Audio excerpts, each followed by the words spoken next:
Il paraîtrait que les tentacules de poulpe, c'est délicieux avec de la sauce teriyaki.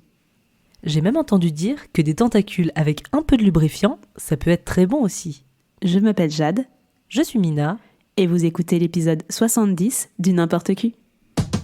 Des câlins, Didier, des câlins. J'ai des tonnes de câlins à t'offrir. Déloque-toi. Tu retires tout, y compris le Tampax. Ça manque un peu d'érotisme. Mais je ne suis pas une professionnelle, madame. Je fais ça pour développer ma personnalité. Vous savez, je les connais, les filles de votre genre. Oh, ben c'est joli ce que vous me faites voir là. Si on faisait une petite partouze. Oh, moi, plus de 3, j'ai jamais essayé. Pour cet épisode, on s'attaque à un gros dossier de l'industrie pornographique et du hentai. Détournement de la censure, lianes multiples, fantasmes fantastiques, les tentacules continuent de fasciner pop culture et pornographie.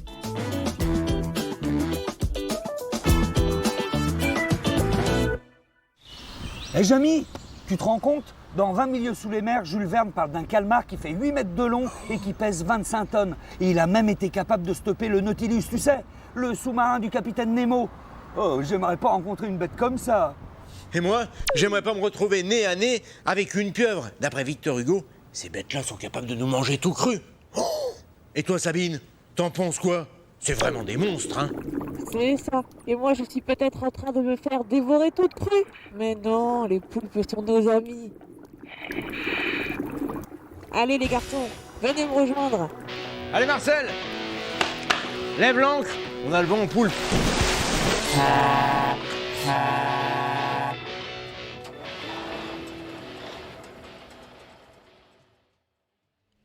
Avant de parler de ce que l'on trouve autour des tentacules dans le porno, Jade, quel est ton rapport aux poulpes, pieuvres et autres tentacules à ventouses ? Alors, en ce qui concerne les pieuvres, je trouve ça très joli. J'en ai vu des très belles dans les aquariums de Tokyo. Mais en ce qui concerne la pornographie, c'est très étrange, mais je vais pas forcément associer tout ce qui va être tentacule à des animaux, à de la zoophilie. Je vais plutôt être sur le rapport aux lianes. C'est toujours ce que j'ai vu en premier dans des hentai, des animés, plus que des poulpes. On verra ça au fur et à mesure de l'émission. On parlera rapidement de zoophilie. Mais c'est vrai qu'en fait, j'ai davantage vu l'aspect liane que l'aspect poulpe des femmes qui font l'amour avec des poulpes. Ou... Comment est-ce que c'est les familles de poulpes de manière scientifique, Mina ? Les octopodes ? Non ? Des octopodes ? Attendez, je regarde tout de suite. Wikipédia. Alors, exactement, je vais vous dire ce que c'est. Pieuvres, ce sont des céphalopodes benthiques du sous-ordre Incyrina, principalement de la famille des Octopidides de l'ordre Octopoda. Voilà, comme ça, au moins, on est bien. Mais tout ça pour dire, j'ai davantage vu l'aspect un petit peu liane qu'on va évoquer dans un second temps, provoqué par la censure, tout ça, mais on vous garde un petit peu d'infos pour plus tard, que l'aspect pieuvre, zoophile, qui ressort davantage dans des gravures que dans les hentai qu'on a l'habitude de voir aujourd'hui. Et toi, Mina ? Des tentacules, pas de tentacules, dans l'assiette ou dans la chatte ? Alors dans l'assiette, ça dépend comment c'est cuisiné, mais ça peut être pas trop mal. Et c'est marrant parce que t'évoques l'aspect tentacule version liane. Et c'est vrai que moi, entre les tentacules version vraiment pieuvre animale version liane, et ben moi, ce que j'ai le plus souvent vu, et ce qui j'avoue fait partie de ma consommation assez régulière de porno, c'est les tentacules un peu créatures, c'est-à-dire créatures mi-démons, mi-on sait pas trop quoi, et ou qui ont de multiples tentacules. Et j'avoue que en vrai, c'est un tag que je consomme beaucoup. J'en parle pas forcément beaucoup parce qu'on est toujours un peu mal à l'aise à parler de tentacules, à part quand c'est en mode blagounette parce que c'est rigolo, le Japon, les tentacules. Mais en vrai, j'avoue, c'est un tag que je consomme et que j'aime bien. Je savais pas, même à moi tu en parles pas. Tu savais pas, je t'avais jamais confié ma passion pour les tentacules. Alors pour les cris japonais que moi je suis pas trop fan, oui, mais tu m'as jamais dit pour les tentacules. Écoute, je crois que je suis très sensible à la pornographie japonaise finalement. Ouais, mais incroyable. Écoute, on va passer un très bon épisode, dis donc. Peut-être avant de lancer nos visionnages, on va résumer un petit peu ce qu'on entend par tentacule. On va avoir deux catégories. On va avoir d'un certain côté tout ce qui va être vraiment relatif aux pieuvres, l'animal, vraiment des tentacules avec ventouses plus ou moins grosses. Et d'un autre côté, on va évoquer vraiment des lianes multiples comme... Ouais, en fait, plein de lianes, plein de filins qui sortent un peu soit d'une créature extraterrestre, soit d'une entité fantastique, etc. Et qui vont faire office, pareil, d'appendices de manière et d'autre, qui vont se loger dans des cavités plus ou moins humides, souvent d'une jeune demoiselle qui se retrouvera sous l'emprise de cette créature. Alors peut-être aussi préciser que, en tout cas, moi dans mes recherches et dans ce qu'on va trouver dans les pornos, les sites porno un peu mainstream, on parle pas de vrais animaux, dans le sens où on va pas voir des vraies scènes avec des vrais animaux mis en scène de manière sexuelle, pas de zoophilie quoi en gros. On est plus sur des choses qui vont être de la fiction et des fausses tentacules. Sauf si toi t'as vu des vrais tentacules, mais je crois pas, non ? Non, en fait, il y a une histoire avec des vrais tentacules et des animaux, mais on va la garder dans un second temps, dans la partie plus profonde, quand on retracera l'histoire des tentacules, parce que oui, j'ai eu l'opportunité en regardant des documentaires de voir qu'il y a eu en effet de la pornographie zoophile au Japon, dans les années 80, à l'époque où ça devenait vraiment très tendance, tout ce qui était tentacules, etc. C'est devenu vraiment un fantasme à part entière. Mais dans les premières parties visionnage, on vous rassure, il n'est pas question d'animaux, on n'a pas été sur des sites interdits. On rappelle que la zoophilie est interdite par la loi en France, et même de manière générale à l'international. Mais oui, en effet, on va plus aller sur des animés un petit peu rigololes, les fameux Yamiti Kudasai que vous pouvez entendre à toutes les sauces, et on va aller sur vraiment des scénarios soit de fantasy, soit de science-fiction. Mais en tout cas, il sera jamais question de zoophilie dans tout ce qu'on a pu aborder jusqu'à présent, et tout ce qu'on a vu. On va d'abord parler de tout ce qui va être hentai, 2D, 3D. Oui, les hentai. Donc pour rappeler, les hentai, ce sont des adaptations animées, de manière générale en animation 2D ou 3D, voilà, à la mode japonaise, souvent produite au Japon. On peut avoir aussi des hentai européens ou anglophones, mais la plupart du temps, ils sont japonais. Est-ce que tu veux ouvrir le bal, Mina ? Bah écoute, moi j'aurais bien déjà défini un petit peu ce qu'on voit globalement, parce que je trouve que les vidéos sont assez similaires, enfin en tout cas ça respecte un schéma assez classique, les vidéos de tentacules, où en général donc vous allez voir une entité tentaculaire. Je dis entité parce qu'on sait jamais trop ce que c'est souvent une créature fantastique qui vient d'ailleurs. On voit assez peu souvent le visage de la créature, ce qui est pas mal parce que des fois quand on voit les visages c'est un peu dégueulasse, donc on se limite à vraiment juste voir les tentacules. Et donc on va voir cette entité tentaculaire en fait faire l'amour à une femme. Je dis faire l'amour, mais quand même ce qui a beaucoup en scène dans les vidéos hentai tentacules, c'est qu'en fait il y a un gros rapport de domination où la femme va se retrouver soudainement dans un environnement un peu inconnu, où elle va faire face à cette créature qu'elle connaît pas et qui par surprise en fait va la pénétrer, donc la violer en quelque sorte. Enfin il y a clairement des scènes qui commencent comme ça, mais qui finissent, vous connaissez un peu la chanson, notamment dans le hentai mais même dans les autres pornos. Elle finit par adorer ça et ça lui fait énormément de bien. Mais c'est vrai qu'on est quand même dans des vidéos qui ont des rapports assez... qui peuvent être assez violentes et où en fait on met en scène des viols. Oui, non mais totalement. Ça aussi, je tenais à faire un disclaimer. C'est bien qu'on en parle maintenant, mais la plupart du temps, on va parler de jeunes filles qui sont sous emprise. Souvent, vous allez commencer avec une jeune fille qui est tendue par terre et soudain, elle se fait soulever par des tentacules dans tous les sens. Vous allez avoir les tentacules qui arrachent les vêtements, qui vont monter un petit peu le long du corps avec la fille qui fait des bruits excitants, en fait. Ça fait un peu partie de la pornographie japonaise et je pense que ça aura davantage de sens quand on en parlera en deuxième partie. Mais c'est vrai que là, quand on vous en parle brut de décoffrage, ça peut paraître vraiment, mais comment est-ce qu'on peut créer ça ? Comment est-ce qu'on peut regarder ça ? Comment est-ce qu'on peut s'exciter sur ça ? Mais essayez de garder en tête que c'est culturel. Certes, il y a une notion de culture du viol là-dedans. On ne la remet absolument pas en question. On ne la propage pas, on ne la promulgue pas en tout cas. Mais ça fait partie d'une culture, ça fait partie de la culture pornographique. Nous, on regarde ça, on analyse, et c'est quelque chose qui est très présent et normalisé dans les hentai de manière générale. En tout cas, c'est jamais des filles. Moi, en tout cas, dans ce que j'ai vu, et même dans les hentai que je lis, parce que même en hentai livresque, manguesque, on retrouve beaucoup de trucs de tentacules, et à chaque fois... la fille, elle finit toujours par aimer. C'est pas une excuse, encore une fois, j'ai l'impression de m'enfoncer dans un bourbier sans fin. Mais, voilà. C'est vrai que le fait qu'elle finit par apprécier ce que lui fait subir la tentacule justifie, entre guillemets, le viol de départ, en mode ouais, c'est un viol, mais bon, elle kiffe quand même. Donc, c'est de là, je suppose que c'est censé exciter le public. Mais quand même, on est avec des tentacules, donc on est quand même dans un rapport sexuel assez particulier. Et ce qui fait la particularité de tout ça, c'est que les multiples tentacules vont permettre de ligoter un petit peu la femme en quelque sorte, en lui maintenant les jambes, en lui maintenant les pieds pour qu'elle bouge pas. Ce qui joue aussi sur le côté un peu viol d'ailleurs, parce que du coup elle a les jambes écartées, les bras écartés, elle peut pas bouger, donc on la voit un petit peu se débattre en général dans toutes les vidéos que j'ai pu voir. Ouais, elle est soulevée aussi, c'est aussi souvent des scènes où on voit, aussi, il y a même un aspect du coup shibari un petit peu, où elle va être... Du coup, et en vrai, je trouve que c'est assez esthétique, parce qu'en fait la tentacule va s'enrouler un petit peu autour des différents membres du corps, que ce soit la taille, les cuisses ou les jambes.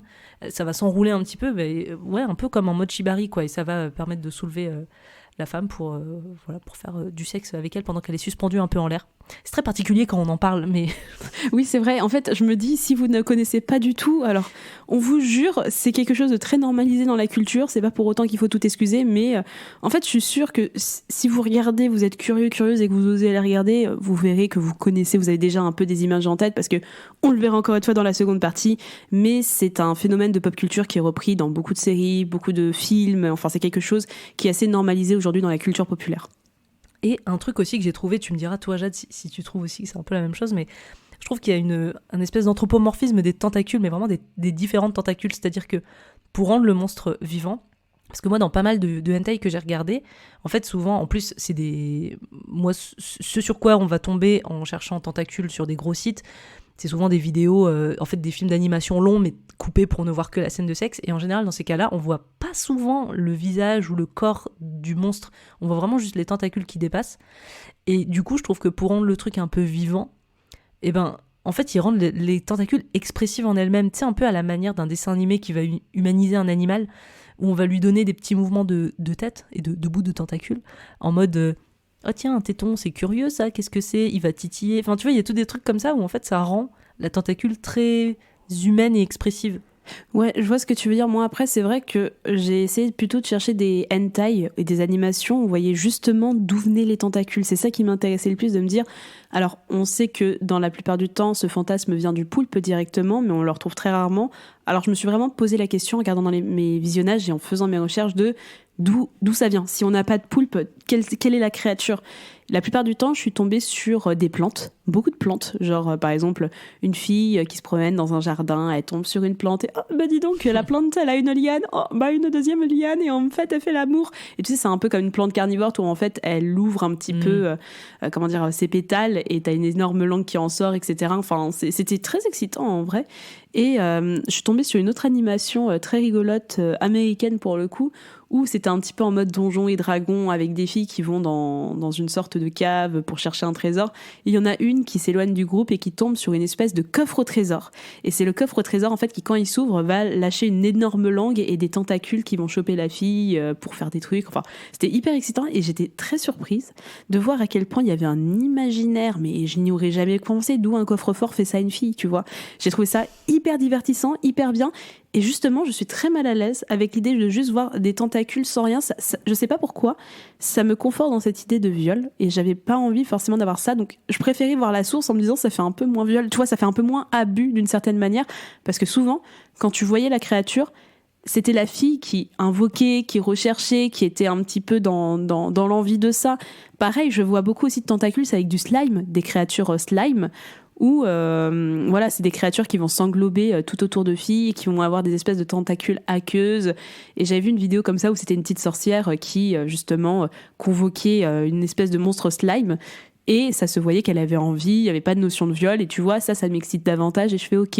Quand on voit la créature, j'ai l'impression qu'il y a un peu moins cette notion de viol, à part les trucs de SF vraiment chelous avec des aliens, où là, je t'avoue que j'ai fait moi, c'est des tentacules, quoi. Ouais, parce que moi, quand je voyais les créatures, en général, c'était des créatures un peu ogresques, tu vois, le truc un petit peu hardcore, un peu méchant, diabolique, et du coup, vraiment associé plus au viol et à la domination. Donc j'avoue que ça m'a moins plu. Mais par contre, j'ai vu aussi des espèces de semi-hommes, vrais hommes monstres, parce que c'est vrai que quand on regarde des vidéos de tentacules, on voit très peu de personnages masculins. Et on voit très peu En fait, la tentacule prend toute la place, c'est-à-dire qu'on verra pas des trisommes poulpes, hommes et femmes. Enfin, c'est vraiment la femme, les tentacules, et tu verras jamais un sexe, en fait. Enfin, les tentacules, je pense, sont tellement grosses et tellement nombreuses qu'elles font office de pénis pour tout, pour la pénétration, pour la fellation, et on va jamais associer un homme à ce genre de truc. Et genre, moi, le truc que j'ai vu, c'était une femme, mais là on est encore dans un truc très domination, très viol, d'une femme qui se retrouve face à un homme qu'elle connaît, tu vois, genre c'était son boss ou un truc comme ça, et en fait le mec était possédé par un parasite qui commence à le transformer en monstre.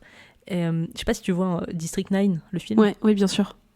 Donc pour ceux qui l'ont pas vu, c'est un film où il y a des aliens qui arrivent sur Terre, et bref, il y en a un qui se fait contaminer, et en gros ça commence par son bras, en fait, il commence à se transformer en alien, en espèce d'homme crevette, et c'est son bras qui se transforme en premier.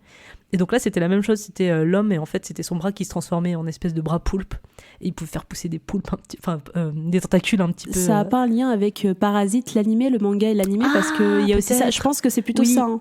Peut-être. C'est parce que j'aime trop District 9, donc je voulais absolument voir une référence à ça. Nate Blankman, si tu nous entends, fais un deuxième film. Voilà.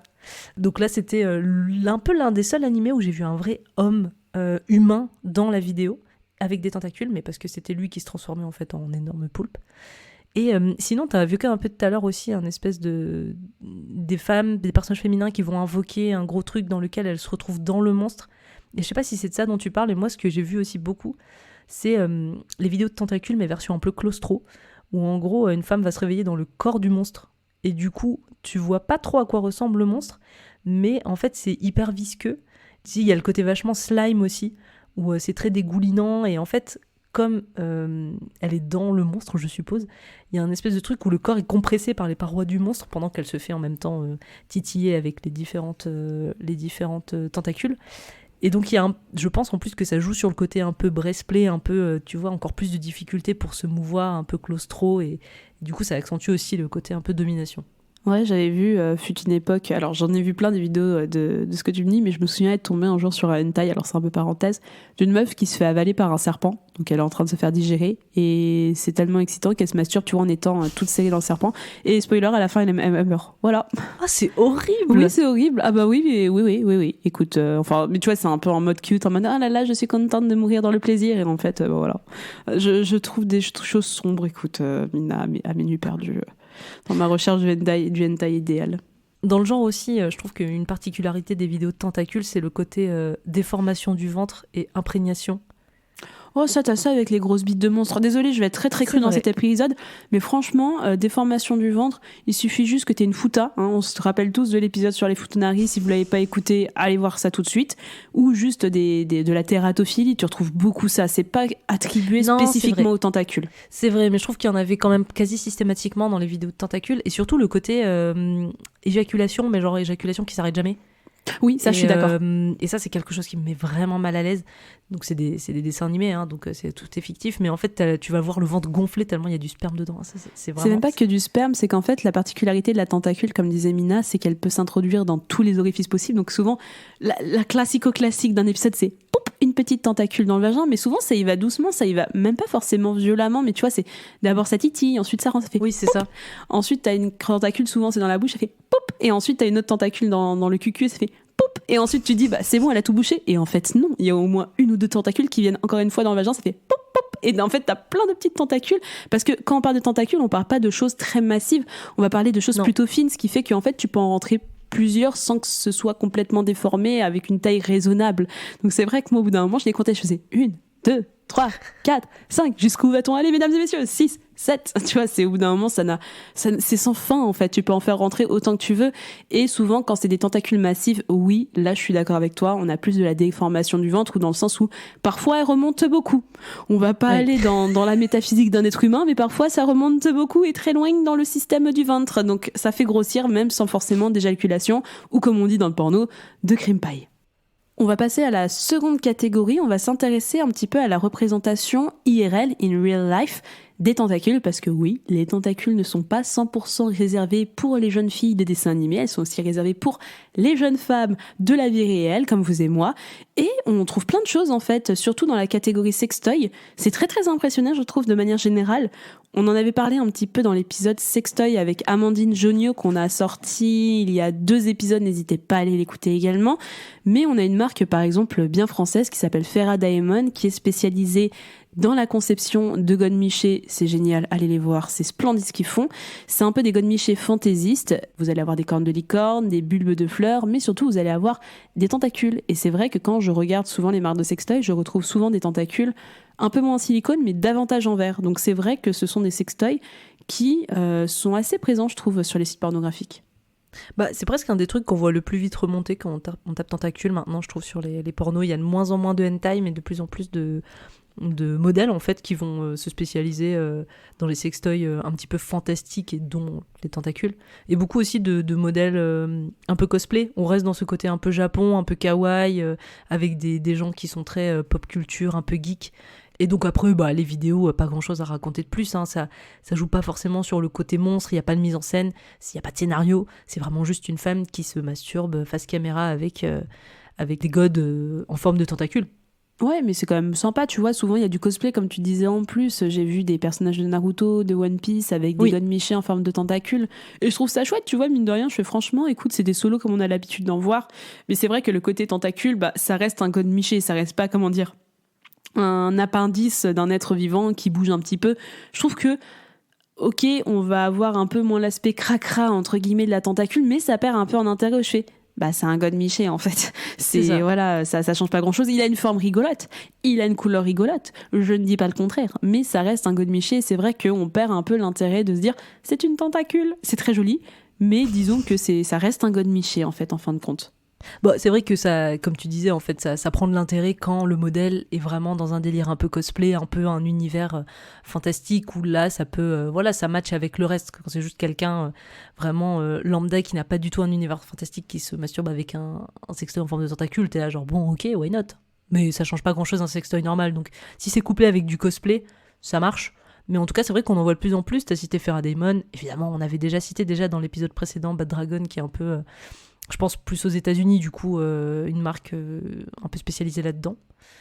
Mais c'est sympa, écoute, on voit différentes formes, couleurs. C'est vrai que j'en ai vu en vert, ça m'a un petit peu surpris. Décidément, le vert dans le sextoy, ça devient de plus en plus à la mode. Ça fait très alien, hein. Bon, après, toutes les couleurs sont plutôt à la mode. C'est vrai que, comme disait Amandine dans notre épisode précédent, on est vraiment sur des sextoys avec des couleurs pastel, mignonnes, etc. Donc c'est vrai que moi, j'aime bien regarder maintenant les sextoys sur les sites pornographiques en me disant... Ça fait du bien de voir un peu autre chose que des choses vraiment aseptisées, design, même si j'aime beaucoup ça, je trouve ça magnifique, mais j'aime bien voir un peu des trucs un peu plus, comment dire, veineux, un peu plus fantastique, entre guillemets, que tu vas pas forcément voir promouvoir sur les réseaux sociaux auprès des influenceuses. Donc c'est vrai, j'étais contente de voir ça, mais je crois... Le sextoy que vous m'avez offert de Farah Damon, c'était une tentacule, il me semble, en plus. Oui, ou c'était un bulbe. tentacule. C'était une tentacule, c'est ça, j'ai eu un doute. Je Mais crois, ouais. hein. Ou Bah, sinon c'était un... Si, c'est une tentacule enroulée sur elle-même. Oui. C'est ça que vous m'aviez offerte. Et elle est très très bien. Franchement, je vous recommande encore une fois. C'est testé, c'est approuvé par mes soins. Allez les voir, vous dites que c'est de notre part. Ils vont vous vendre plein de magnifiques choses. Mais en dehors des sextoys, il est quand même possible d'avoir des tentacules format IRL. Alors encore une fois, on va pas évoquer de vidéos zoophilie, donc pas de vrais poulpes, pas de vraies pieuvres, mais il existe tout de même des petits tips, des petits trucages qui permettent de faire des vidéos avec des vraies actrices et des vraies fausses tentacules. Et je pense, Jade, qu'il est impossible de ne pas citer le studio N-Tide pour cette partie. Alors N-Tide, qui est un studio que nous n'évoquerons que très peu dans cet épisode, pour la simple et bonne raison qu'il est tellement fascinant, il est tellement de qualité, que nous avons décidé de dédier un épisode entier à ce studio. Donc ce sera plus tard dans la saison, mais pour vous résumer un petit peu N-Tide, tout est dans le titre, Hentai. C'est un studio qui va vraiment se spécialiser dans tout ce qui va être pratique sexuelle et pornographique dans la vraie vie, avec des effets spéciaux, avec des prothèses sur des femmes. Et c'est incroyablement de qualité, c'est incroyablement splendide. On se penchera dessus un peu plus en détail, mais n'hésitez pas à aller regarder déjà un petit peu sur Pornhub. Vous avez seulement des teasers, sachant que c'est un site pornographique qui est payant. Et je crois que c'est aussi un studio qui a eu beaucoup de prix dernièrement, qui est vraiment reconnu maintenant à l'international et qui a un gros succès. Donc si vous voulez voir à quoi ça ressemble, n'hésitez pas à taper N-Tide sur Pornhub. Vous aurez un aperçu. Avec les aperçus, c'est vraiment très impressionnant. Et en effet, tout ce qui va être relié à la tentacule, pas forcément la tentacule de poulpe, mais on va être davantage sur de la liane, c'est hyper quali. C'est vraiment, c'est un hentai dans la vraie vie. C'est la première fois que je vois un hentai pour de vrai, entre guillemets. Mais effectivement, pour tout ce qui va être hors N-Tide, on va reprendre un petit peu le même système. C'est-à-dire qu'en général, ça va être une actrice qui va être allongée dans un lit ou n'importe où vous voulez. Et on va avoir des espèces de tentacules noirs, souvent d'ailleurs, je sais pas trop, ils doivent acheter le truc auprès du même fournisseur. Et il va y avoir des tentacules noirs qui vont arriver de part et d'autre du lit pour commencer à titiller un petit peu le téton, à pénétrer gentiment l'actrice. Et en fait, on se doute que, vu le cadrage, en fait, ça va être des tentacules qui sont touchés, qui sont maîtrisés par des acteurs et des techniciens, des assistants sûrement à côté qui sont en train de bouger les tentacules comme ils peuvent pour pouvoir faire des mouvements qui ressemblent un petit peu à quelque chose. On va forcément, c'est pas des vrais tentacules ou c'est pas du dessin animé, donc il y aura pas cet effet de la tentacule qui va s'enrouler autour d'un bras ou autour d'une jambe qui va un petit peu maintenir la personne. Donc on reste sur quelque chose d'assez classique, mais franchement ça peut faire le taf. Ils ajoutent tous un petit peu ce côté slime très lubrifiant pour rendre la tentacule un petit peu plus réaliste. Le côté la pieuvre qui sort de l'eau, donc c'est un petit peu mouillé, c'est un petit peu dégoulinant et gluant. Globalement, c'est tout ce que j'ai vu. Je sais pas si toi, ce que t'as vu en IRL avec les tentacules. Si, de manière générale, j'ai vu des choses équivalentes à toi, c'est-à-dire des femmes, souvent dans des mises en scène maison. On va pas être dans des mises en scène qui sont réalisées par des grands studios de production à part Tide, mais vraiment des petites fabrications maison, avec des petits bouts de tentacules qui s'agitent dans tous les sens, parce qu'en effet, c'est, je pense, agité par des techniciens maison ou le mari de la donzelle, qui vraiment, tu vois, en fait, c'est ça qui me fait rire, c'est que là où, en fait, ce qui est intéressant dans le dessin animé, c'est que tu animes la tentacule, vraiment, elle bouge d'elle-même, elle se move dans l'espace, vraiment, elle se tortille. C'est ça qui est très intéressant. Là où, en fait, à part Tide, quand tu regardes les autres, ça fait vraiment un peu la tante à Wish, quoi. Ça fait vraiment je gigote partout, oh là, je suis rentrée. Tu vois, ça fait un peu. Tu prends le tuyau, tu l'astiques un petit peu et dans tous les sens, et ça fait. Et c'est pas. Ça me fait plus rire qu'autre chose. Là où Tide m'impressionne, une fois que je suis tombée sur les vidéos, enfin les teasers d'Tide, j'avoue que le reste, j'ai fait. Oh, c'est rigolo, c'est pas non plus mal fait, je tiens à le dire, mais c'est vrai que je trouve que ça perd de son intérêt. Je trouve que la tentacule se prête davantage à l'animation, ou à Tide, qui le fait très bien, qu'à vraiment du real life où c'est compliqué à faire. Il y a des choses, comme tu dis, qui peuvent le rendre plus intéressant, comme faire des lianes un petit peu massives, comme faire des trucs vraiment gluants, mais c'est vrai que je trouve qu'on perd un petit peu le fun qu'on peut avoir dans l'animation et l'intérêt, mais t'as moins cet aspect visuel et c'est quelque chose que je retiens quand même avant toute chose. Ouais, c'est vrai. Mais d'ailleurs, pour comparer et teaser un peu plus notre prochain épisode sur Tide, ce qui est fou, c'est qu'ils arrivent même à travers le montage, à travers quelques effets spéciaux, je pense, pour Tide, à même créer à reproduire ce truc de la tentacule qui va enlacer un petit peu le bras et le maintenir pour le ligoter ou faire du shibari. Donc il y a vraiment un truc où... Non, chez Tide, ils sont très forts, mais on vous en dira plus tard.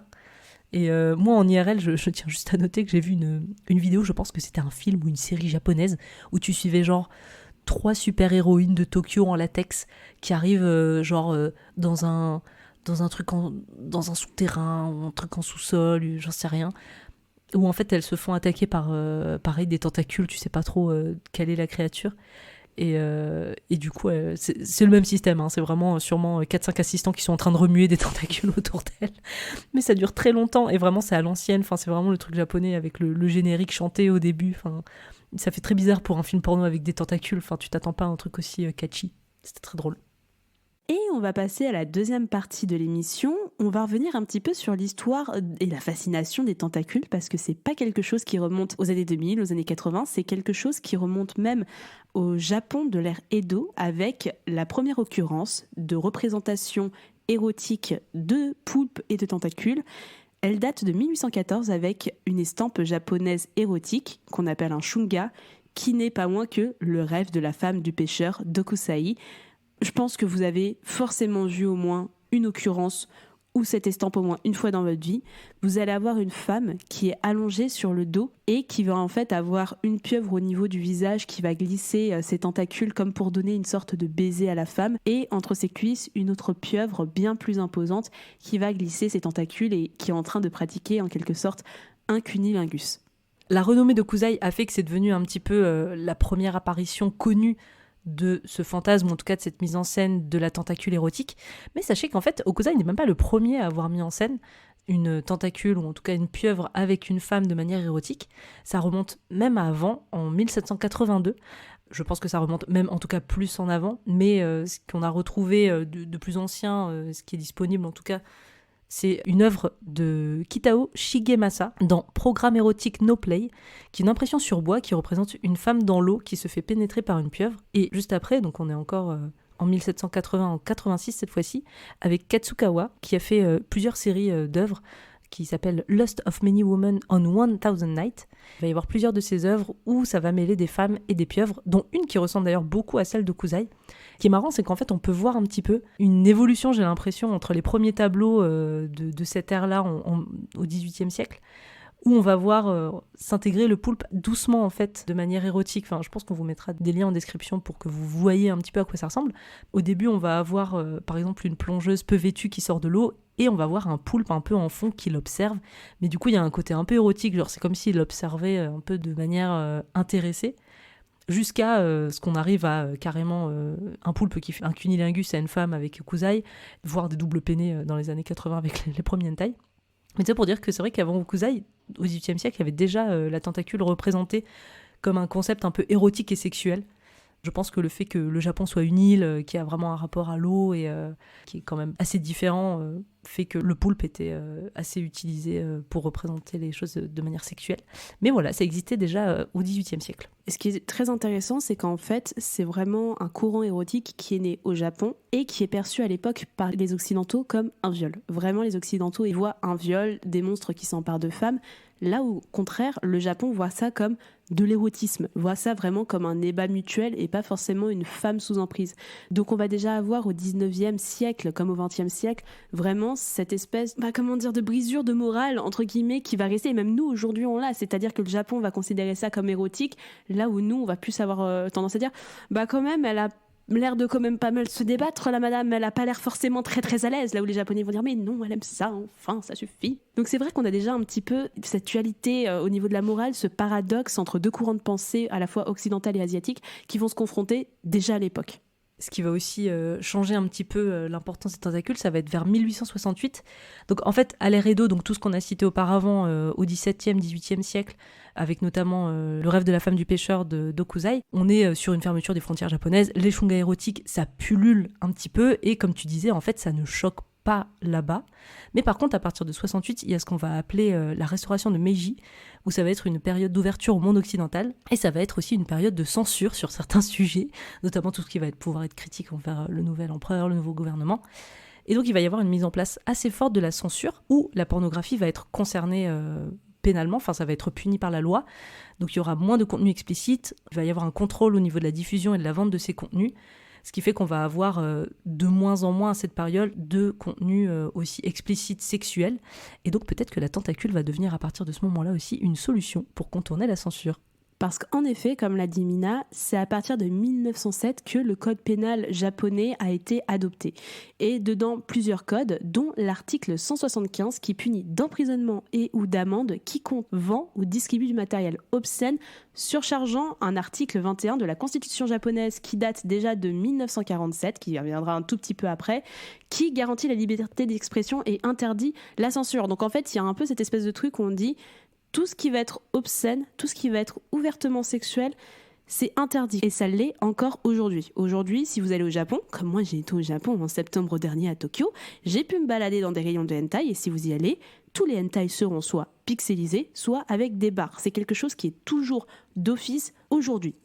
Dans les années 80, on a envie de faire un petit peu du manga érotique. C'est un petit peu l'époque où le manga monte. On a notamment Astro Boy qui vient un petit peu dynamiter tout ça et qui rend le manga assez intéressant aussi bien auprès d'un jeune public que d'un public adulte. Donc on se dit putain ça fait chier. On veut faire du porno, du hentai, mais on sait pas comment faire parce qu'on peut pas dessiner de pénis. Qu'est-ce qu'on va faire ? Eh ben ils ont trouvé l'astuce, mesdames et messieurs. Et cette astuce, ce sera ni plus ni moins que la fucking tentacule. La tentacule va remplacer un pénis parce que la tentacule n'est pas un chibre. Elle n'a pas besoin d'être censurée. Au pire, on floute un petit peu le vagin. Mais justement, cet aspect un petit peu liane, on va pas forcément être dans de la tentacule de poulpe, mais parfois dans de la liane. Cet aspect un petit peu liane, un peu chibrax d'une certaine manière. Parfois, vous pouvez avoir des tentacules avec une espèce de petit appendice au bout, comme un gland, quelque chose comme ça. C'est pas un pénis, donc il n'y a pas besoin de la censurer. On a juste niqué le système. Les Japonais, ils adorent faire ça. Ils niquent toujours le système. Et j'adore les Japonais pour ça. Et dans les années 80, l'un des grands représentants de la tentacule érotique, c'est Toshiya Maeda, qui est un mangaka, qui sort en 86 un manga appelé Urotsuki Doji, pardon pour mon accent, qui va être un manga érotique avec des tentacules, mais qui est aussi un manga d'humour, un peu sexuel, un peu violent, mais beaucoup moins que la série animée qui sera adaptée de ce manga, qui sort en 87, qui est une adaptation bien plus sexuelle et bien plus violente du manga, avec beaucoup de viols aussi, qui va être considéré donc comme le premier animé à montrer des scènes de ce qu'on appelle des shokuchu, des scènes de sexe avec des tentacules, qui ne sont pas forcément présentes dans le manga, ou en tout cas pas à ce niveau de sexualité. Mais ce qui est sûr, c'est que le mangaka, Maeda, ça va quand même l'inspirer. Il va adorer la série qui a été faite sur son manga, même si elle est plus violente et qu'elle n'est pas tout à fait pareille que son manga. Mais il va réitérer l'expérience en 89 avec une nouvelle série qui s'appelle Demon Beast Invasion, avec beaucoup plus de tentacules. Et il va dire lui-même qu'il utilise la tentacule pour contourner la censure. Je cite Toshiya Maeda, « J'ai commencé à dessiner des tentacules à l'âge de 35 ans, car comme elles ne sont pas considérées comme des pénis, la censure ne pouvait rien y faire. Mais en plus de cela, les tentacules peuvent pénétrer les femmes beaucoup plus facilement. Elles sont longues, flexibles et ne sont jamais fatiguées. En fin de compte, elles représentent ce dont rêvent beaucoup d'hommes. Donc là, on arrive vraiment, fin des années 1980, vers un peu la représentation qu'on a encore aujourd'hui de la tentacule quand on va sur les sites porno, c'est-à-dire des tentacules fantastiques avec des êtres démoniaques qui restent violentes, mais en tout cas qui sont ce qu'on voit encore aujourd'hui finalement. Et ce genre érotique a carrément un nom, on appelle ça le Shokoshukaokan, qu'on peut traduire un petit peu par tentacule érotique ou viol par les tentacules. Et comme le dit Mina, en effet, on est sur une industrie déjà de l'animé qui va embrasser ça avec Urotsuki Doji. Je sais pas si tu l'as vu d'ailleurs, Mina, un petit peu des extraits. Alors, non, je l'ai pas vu, mais tu le prononces 1000 fois mieux que moi. Ça, c'est super, super connu en fait comme animé. Enfin, en tout cas, j'ai vu quelques critiques qui ont été faites à l'époque. Donc, l'image que l'Occident a des contenus japonais, on sait que dans les années 80, c'était pas ça, mais je crois que ça avait énormément choqué et scandalisé beaucoup de gens. Oui, non mais parce que c'est très violent. J'ai pas lu le manga, mais l'animé est particulièrement violent. Vraiment, on est avec des démons, avec des chibrax. Je crois qu'il y en a un qui pénètre une infirmière, qui la déchire de l'intérieur. Enfin, vraiment, on est sur quelque chose d'ultra violent, assez kitsch des années 80, mais c'est vraiment un peu pas une référence dans le hentai, mais en tout cas quelque chose de culte pour être vraiment hyper gore et hyper sexuel. Enfin, je ne recommande pas du tout. Si vous vous intéressez au hentai, ne commencez absolument pas par ça. C'est beaucoup trop violent. Mais c'est vrai que même du coup le mangaka qui a fait le manga Urotsu, bref, t'as compris. Oh, ce non-respect, Mina. Je sais, pardon.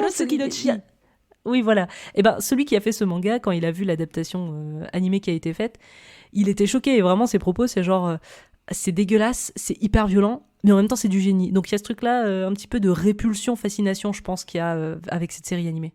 Mais on va justement rentrer dans tout ce qui va être un peu fascination. Et là, on va basculer dans le côté zoophile de l'émission. Très rapidement, promis, vous inquiétez pas, ça va pas durer longtemps. Parce que non seulement on voit que ça plaît au public, les tentacules, mais on se dit également dans la pornographie live des années 80 au Japon, pourquoi pas faire ça en vrai ? Donc en fait, on va rentrer dans une période qui est pas si longue que ça, où on va avoir vraiment du porno avec des femmes et vraiment des pieuvres. Hein. Attention, je vais être un petit peu cru, mais voilà, en gros, on va avoir une espèce de fascination pour les animaux de la mer et on va pas s'arrêter forcément aux pieuvres, on va aussi aller sur des anguilles où, en gros, il y a un petit peu un réalisateur qui s'appelle Daikichi Amano qui a repris un petit peu ça en live et qui faisait congeler des anguilles, en tout cas, il les faisait refroidir, elles étaient toujours vivantes. Et une actrice la mettait et l'insérait dans le vagin. Et en gros, ce qu'il disait, c'est qu'au contact de la muqueuse de l'actrice, l'anguille se réveillait et commençait à s'agiter. Et ça créait vraiment une espèce d'érotisme. Alors, c'est illégal, hein. Encore une fois, ne faites pas ça. Ne prenez pas les anguilles, ne faites pas ça. Mais qu'en tout cas, c'était quelque chose qui plaisait. Et vous pouvez retrouver comme ça des films avec des femmes qui s'enlacent avec des pieuvres, qui se font plaisir, voilà. Et il y a un documentaire Arte que je vous recommande très chaudement. Alors, il y a des images d'archives, donc si vous voulez le regarder, soyez prêts à voir un petit peu des femmes qui font frotti-frotta avec des pieuvres rapidement, ça reste du RT, qui s'appelle Tentacule-moi, cachez-moi ce poulpe. Il est génial, c'est un documentaire qui dure 10 minutes. Moi, j'ai trouvé sur Vimeo, vous avez juste à vous inscrire parce qu'il est interdit aux moins de 18 ans, mais je vous le recommande très chaudement. Vous irez un petit peu plus sur cet aspect zoophile, mais je trouve qu'il représente très clairement en 10 minutes, de manière très synthétique, toute la fascination pour les tentacules et ce que ça a apporté dans l'industrie pornographique japonaise des années 80 et 90. Mais en tout cas, pendant une courte période, les tentacules et faire du sexe avec des animaux de la mer, pieuvres, anguilles, parfois même grenouilles, poissons et même parfois serpents, ça a été quelque chose qui a été vraiment réel malheureusement pendant une courte période, mais de manière assez minime. Même si ça existait, ça n'a pas été un mouvement qui a perduré dans le temps. En tout cas, on n'en voit plus aujourd'hui. Ou alors c'est dans des parties très cachées d'Internet et je ne veux pas le voir. Mais en tout cas, ça a été assez court et ça a vraiment été cette fascination poussée à l'extrême de manière réaliste. À partir des années 80, on voit que la tentacule devient de plus en plus populaire, que ça soit dans les hentai, dans les animés. Et ça va aussi s'exporter comme concept. Ça va s'exporter en Occident, avec pas mal d'artistes qui sont fascinés par le concept de tentacule érotique. Ça devient un petit peu moins honteux, je sais pas, mais en tout cas, on va voir de plus en plus de réinterprétations de ces tentacules au cinéma, dans les œuvres d'art, chez les peintres, dans les films, dans les séries, et notamment en 81, aux États-Unis, avec Evil Dead, qui est pas mal cité, donc Evil Dead de Sam Raimi, où on va voir une femme se faire violer par un arbre. Ce n'est pas des tentacules, mais on va avoir ces espèces de branches un petit peu partout qui vont aussi attraper et entourer le bras, les jambes de la femme. Donc on est vraiment sur une grosse référence hentai. On a aussi, la même année, en 81, Possession de Andrzej Chutowski, je crois que ça se prononce comme ça, avec Isabelle Adjani, qui va faire l'amour avec une entité étrange et tentaculaire. Et il va y avoir pas mal de petites références, que ça soit des poulpes ou pas. On va avoir, dans tous les cas, pas mal de choses avec des branches ou des tentacules. Et on a aussi en 2005 un peintre qui s'appelle Zach Smith qui va présenter une œuvre qui s'appelle 100 Girls and 100 Octopus, un grand tableau avec dedans plein de petits dessins de femmes avec des poulpes. Mais c'est super impressionnant de voir comment la culture occidentale s'est réappropriée ça. Pas énormément, ça veut dire que c'est pas forcément des choses que vous verrez souvent dans les films. En effet, Evil Dead, ça reste vraiment pour moi la référence en termes de tentacules. Aussi bien l'original de 81 que le remake qui a eu lieu dans les années 2000 où ils ont aussi gardé ça. Ce qui m'a assez étonné dans les années 2000 de me dire putain, ils ont été assez fidèles pour remettre la scène des lianes, vraiment des lianes tentacules ronces, etc. C'est super impressionnant et je trouve qu'on a l'habitude d'en voir régulièrement dans les films. Alors, par petites touches, ça va jamais être le sujet central d'une scène, mais on va toujours avoir cette espèce d'impression d'avoir des lianes. Même dans les animés d'aujourd'hui, on joue beaucoup dessus. Ça reste quelque chose qui peut être soit très parodique, si vous êtes dans une comédie, soit très sérieux, assez érotique. Par exemple, je me souviens qu'il y avait eu ça dans... de manière, c'était juste très éclipsé dans Mademoiselle de Park Chan-wook, où il faudrait que je spoil le film, mais il y a un moment où on voit des pieuvres enfermées dans un donjon sexuel et tu fais c'est pas là pour rien, quoi. Même si on vous montre rien, il y a toujours un peu cette érotique cachée, interdite de la pieuvre qui va être disséminée de part et d'autre de tous ces films. Et je trouve ça assez impressionnant de se dire que il y a vraiment, pour moi, un imaginaire érotique qui fonctionne, et je le comprends. Tu vois, je le trouve aussi dégueulasse quand on s'enfourne des anguilles dans la chatte que très excitant en animation, mais en tout cas, c'est un imaginaire érotique qui existe toujours, qui est toujours parsemé de ça et là, aussi bien en Occident qu'en Asie. Et moi, je le trouve quand même super impressionnant, et je suis un peu contente qu'il continue de vivre d'une certaine manière, parce que je trouve que c'est un fantasme assez poétique quand on regarde les shungas, enfin les estampes érotiques des années 1800-1900. Dans un imaginaire et dans une fiction, je trouve ça très joli. En tout cas, c'est une jolie métaphore de la sexualité. On passe au second point, on va se pencher, on l'a déjà fait assez rapidement, sur l'aspect tératophilie. Donc pour un rappel, tératophilie, ça va être tout ce qui est attrait sexuel pour des créatures qui ne sont pas humaines. Donc on va être sur des monstres. Par exemple, on va citer soit La Belle et la Bête, même s'il n'y a pas de sexualité dedans, soit un peu plus récemment La Forme de l'eau de Guillermo del Toro, qui pour moi embrase un peu toute la définition de la tératophilie de manière très poétique et très belle. Et on va également aborder le point de la zoophilie. Qu'est-ce que c'est bien ? Qu'est-ce que c'est pas bien ? Mina, tu veux commencer ? Pour la tératophilie, c'est vrai que j'ai pas noté grand-chose parce qu'on a déjà plus ou moins parlé de ce sujet-là. Mais c'est vrai que à partir des années 80, on a vu, et c'est ce qu'on voit aujourd'hui quand on regarde des hentai autour des tentacules, c'est qu'en fait, c'est jamais des vrais animaux. C'est toujours, pas toujours, mais très souvent, une entité démoniaque fantastique à qui on va attribuer en fait certes un aspect animaux de la mer et poulpe avec les tentacules, mais pas que. Enfin, ça peut aussi ressembler à un poisson, ça peut ressembler à une chèvre parce qu'il a des cornes. Enfin, il y a un espèce de mélange de plein d'animaux différents, voire ça peut être aussi très humanisé en ayant quelqu'un qui se tient plus ou moins sur ses deux jambes. L'aspect fantastique le met dans la catégorie tératophilie et pas zoophilie pour toute cette catégorie de hentai 2D, 3D, années 80 qu'on voit encore aujourd'hui, mais pour l'aspect fantastique. En vrai, il y a quand même un aspect très zoophilie, tu vois. Et je trouve qu'en fait, très souvent dans les trucs qui vont analyser l'histoire des tentacules, comme le documentaire d'Arte, en fait, on va mettre de côté la zoophilie. Parce que, je sais pas, j'ai l'impression que comme c'est japonais, c'est un peu exotique, on comprend pas trop ce délire-là, donc voilà, c'est sûrement un truc de japonais, c'est pas très grave, ils sont un peu bizarres, donc c'est ok. Alors qu'en vrai, l'artiste que tu as cité tout à l'heure, la Daikishi Amano, je trouve que c'est quand même grave, tu vois. Oui, je suis déjà, d'accord. ces photos, ces vidéos me mettent très mal à l'aise. On peut trouver quelques-unes de ces photographies artistiques sur Internet en tapant son nom, donc avec des femmes qui sont enveloppées de tentacules, d'anguilles. Vraiment, ça me dégoûte. Et en plus, je suis là genre, mais en fait, ce sont des êtres vivants, tu vois, j'ai pas envie de voir ça. Et c'est interdit. Et je trouve que par exemple, la vidéo d'Arte, là, Tentacule, moi, je l'ai trouvée passionnante. Mais j'étais étonnée que quasiment personne ne sort le terme zoophilie pour parler de cet artiste. C'est quand même un petit peu le cas, et je sais que les animaux marins sont un peu moins considérés comme des êtres conscients par rapport à un mammifère où on a beaucoup plus de points communs que par rapport aux animaux aquatiques. Les humains sont plus proches d'un mammifère que d'un poulpe. Donc je pense que ça crée une certaine distance et une certaine autorisation en mode « Ah, bah du coup, c'est pas très grave ». Mais en vrai, ça reste de la zoophilie, quoi. Enfin, quand on parle en tout cas de vraies vidéos comme celle de Daikishi Amano. J'allais rebondir exactement sur ce que tu viens de dire, c'est-à-dire que pour moi, on a toujours, et surtout dans les années 80, tout ce qui va être un petit peu droit des animaux et avoir conscience que les animaux peuvent souffrir et puissent avoir des droits en cas de préjudice, en cas de violence.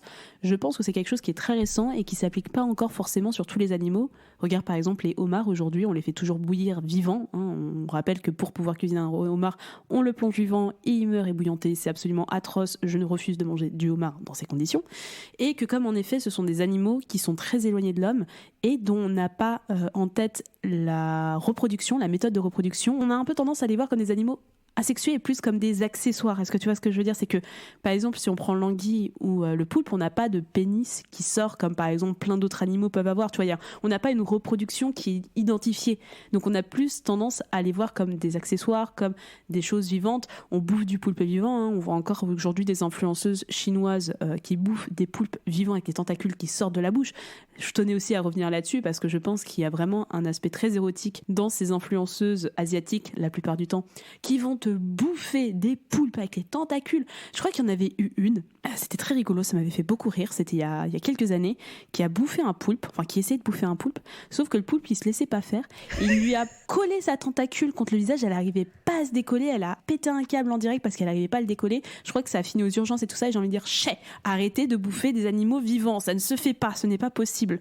Et je pense que comme on n'a pas en tête ces méthodes de reproduction et on a des êtres vivants, sans pénis, on a un peu tendance à un petit peu, comme tu dis, pas dédramatiser, mais entre guillemets les réduire à pas grand chose, à vraiment des êtres où t'es en mode tu peux faire frotti-frotta avec, ça reste des accessoires, c'est rigolo, ça colle. Et même, c'est affreusement dangereux parce que je le répète, les poulpes, je ne sais pas si vous avez tripoté des poulpes, moi j'ai eu l'occasion, pas dans des ébats intimes, mais foutez votre main dans la tentacule d'un poulpe, bonne chance pour l'enlever si le machin il veut pas que vous l'enleviez. C'est impossible. Le truc il s'accroche, c'est une horreur. Alors m'imaginez que tu te fous ça dans la chatte, je fais les muqueuses. Oh putain, c'est horrible. Bref, tout ça pour dire, ce sont des animaux. Les animaux ne sont pas faits pour être introduits dans votre cucu ou votre vagin. C'est comme la fameuse histoire du hamster dans le cucu du mec. T'as déjà entendu parler de cette histoire ? Oui, je l'ai entendu. Où tu sais... Oui, c'est bon, j'ai pas envie d'en savoir plus. Non, mais je remets en forme parce que je sais pas si c'est une légende urbaine. Je crois que ça tient. Je pense que c'est une légende urbaine. Je pense que ça tient plus d'une légende urbaine. Je vous la resitue. Désolée. Alors, voyez ça comme ce que c'est. Je pense que c'est davantage une légende urbaine parce que franchement, c'est tellement improbable. En gros, c'est l'histoire de deux mecs qui se sont éclatés à se foutre un hamster dans le huc. Sauf qu'ils n'arrivaient pas à retrouver le hamster. Ils ont foutu une sorte de tube ou un truc comme ça. Et il y en a un qui a allumé un briquet à la sortie du tube. Et en fait, comme il y avait des gaz, ça a enflammé le mec, ça a tué le hamster. Enfin bref, ça a été une catastrophe. Mais c'est une légende urbaine. Et elle me fait beaucoup rire et j'espère que c'en est une parce que sinon quelle connerie, les gens sont tellement incroyables pour faire des trucs comme ça, mais je pense que c'est plus de la légende urbaine, donc ne faites pas ça. La zoophilie c'est interdit, les animaux ce n'est pas fait pour être foutus dans vos muqueuses, ce sont des êtres vivants, ils peuvent vous faire mal, vous pouvez leur faire mal, donc ne faites pas ça. Et en effet je trouve que c'est un problème qui est quasiment jamais soulevé dans tous les articles que j'ai lus, sur les documentaires d'Arte non plus, et on préfère garder cette espèce d'imaginaire érotique des shungas des années 1800 plutôt que dire les gars, on a quand même foutu des meufs qui baisent avec des pieuvres. Est-ce qu'à un moment on peut se poser la question de est-ce que c'est bien, est-ce que c'est pas bien ? En fait, t'as l'impression qu'en effet c'est la culture qui a pris le pas sur le reste, et je trouve que c'est l'un des aspects assez négatifs des tentacules dans leur représentation et dans leur histoire. Après, c'est vrai qu'aujourd'hui, on n'en voit plus des trucs comme ça. Enfin, je veux dire, Daikichi Amano, c'est le mec qui foutait des anguilles dans le frigo pour ensuite les mettre dans la chatte des modèles. Il n'y en a plus des gars comme ça. Lui, il était quand même très extrême. Je pense que c'est l'un des seuls qui faisait ça. Alors, je pense que dans les trucs un peu darknet, on peut en trouver, mais c'est quand même des grosses exceptions et c'est des trucs vraiment très très illégaux et très extrêmes. Heureusement quand même aujourd'hui quand on parle de tentacules sur Pornhub ou ailleurs, on reste sur des trucs plus animal, enfin on voit plus de représentation vraiment de l'animal qui fait l'amour avec une femme. Ça reste quand même ce qu'on voit des estampes. Donc heureusement aujourd'hui on se l'approprie plus dans un univers fantastique pour s'autoriser le côté un peu bestial sans toutefois tomber dans la zoophilie. Mais c'est vrai que ça m'a un peu surpris que dans n'importe quel article ou documentaire, que personne ne mettait l'accent sur l'aspect zoophile. Je comprends toujours pas pourquoi. Je pense effectivement, c'est tout ce côté un petit peu exotique japonais qu'on comprend pas, mais voilà, c'est marrant. C'est des anguilles. De toute façon, les anguilles, ça a pas trop de cerveau, hein, donc on s'en fout un peu.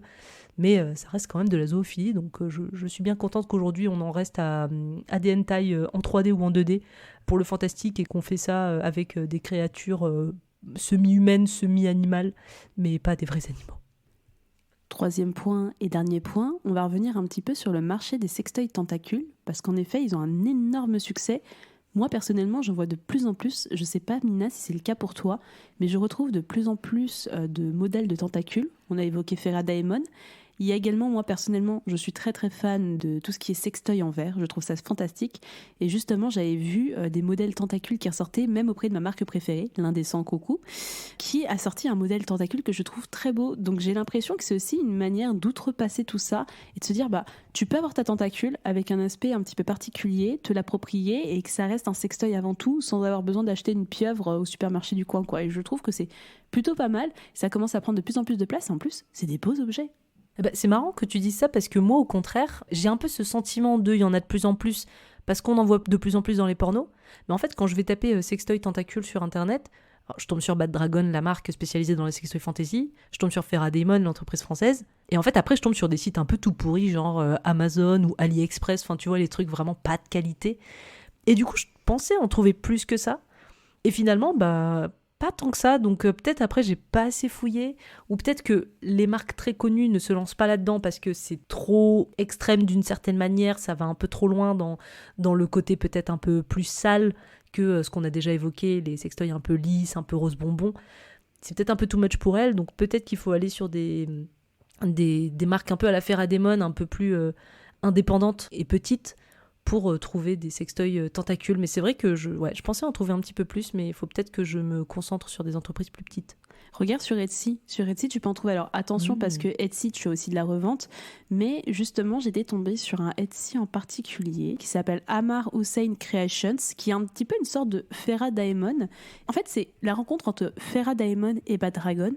Et j'ai vu des super modèles assez fantaisistes, des modèles de tentacules, des modèles un peu à la Bad Dragon.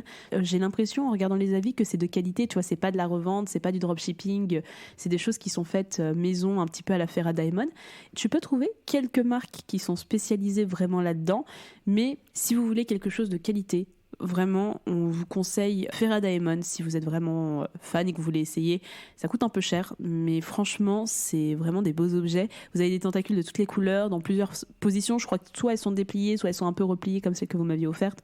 C'est fantastique, mais c'est vrai que ça reste quand même de niche. Genre, tu vas pas avoir des influenceuses sur Insta qui vont dire vous devinerez. Si, il y en a. Qu'est-ce que je raconte? Si, il y en a. Bien sûr que si, il y en a. Je dis de la merde en plus et tu m'arrêtes même pas.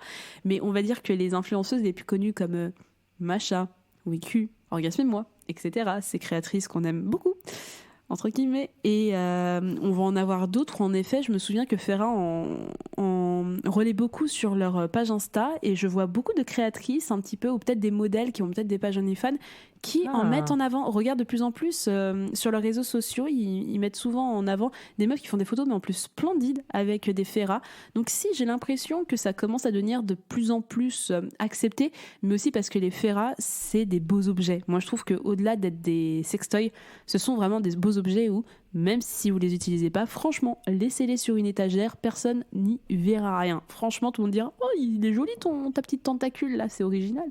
Donc franchement, j'ai envie de vous dire, c'est un marché qui convient à plein de gens. Moi, c'est un marché que je conseille d'essayer. Un petit godemiché comme ça mange pas de pain, c'est très beau, ça vous permet de vous essayer. Mais c'est vrai que ça reste quand même assez de niche. Le milieu des tentacules, c'est pas forcément un imaginaire pornographique qui est ouvert à tous. C'est quand même assez particulier. C'est rattaché à une culture que je considère, même si elle est internationale, de niche.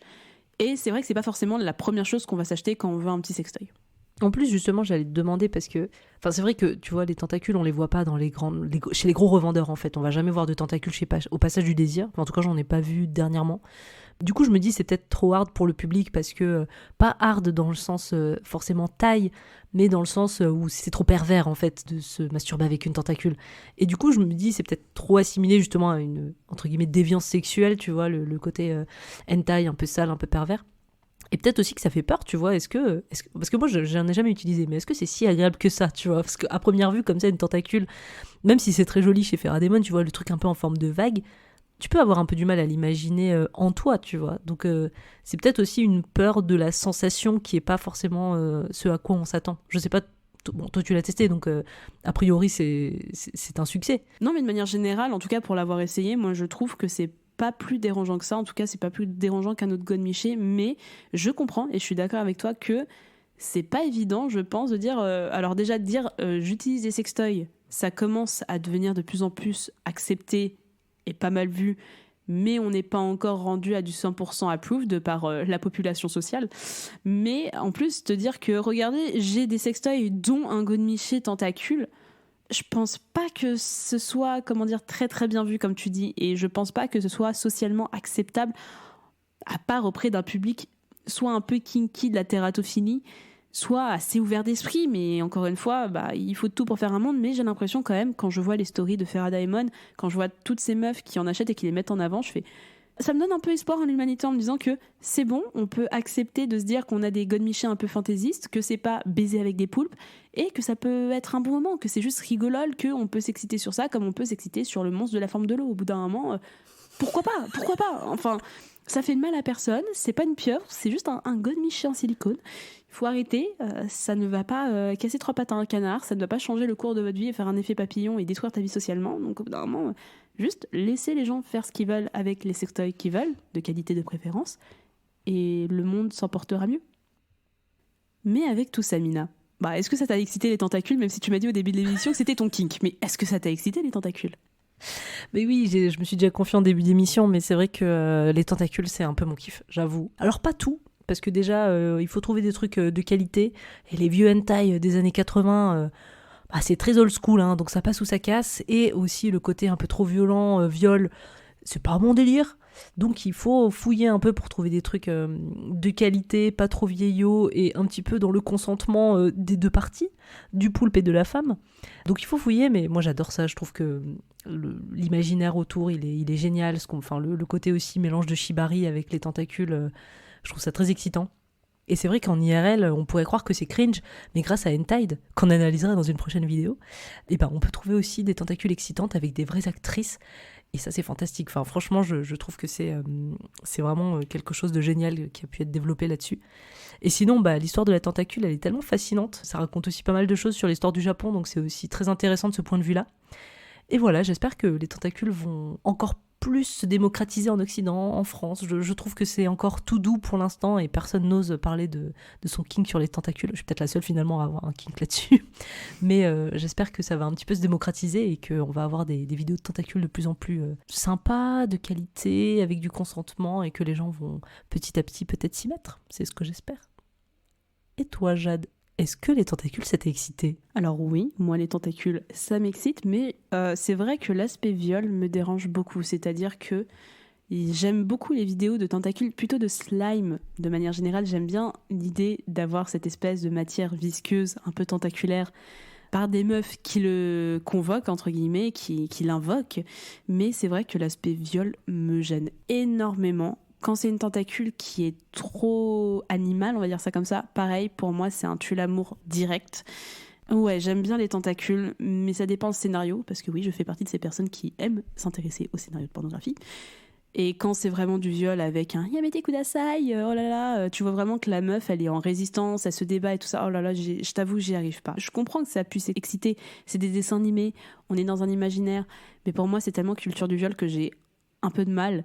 Même si la meuf prend du plaisir au bout de 2 minutes, j'ai du mal.